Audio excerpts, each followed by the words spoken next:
Hi people! A day in my life as factory worker in Taiwan. Rest din ng reklamador na tulad ko. Ako nga pala si Renalyn, 5 taon na dito sa Taiwan. May naipon pero puro sama lang ng loob. Charot!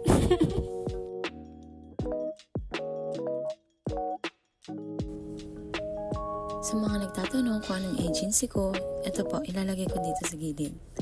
Grade 1 po. Opo, grade 1. Huwag nang paulit-ulit, grade 1. Pati yung address ilalagay ko rin dito. Ang company ko nga pala ay Kinsus. Dito sa Taoyuan, Xinwu. Dahil sinipag ako, maliligo muna ako.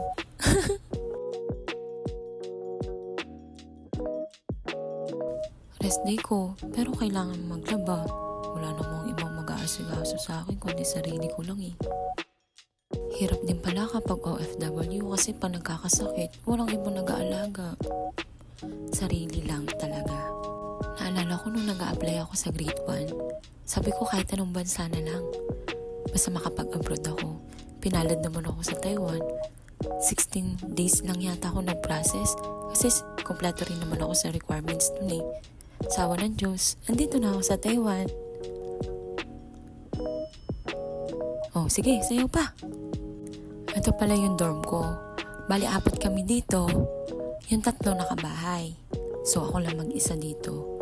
Para nakabahay na din ako kasi solo ko lang.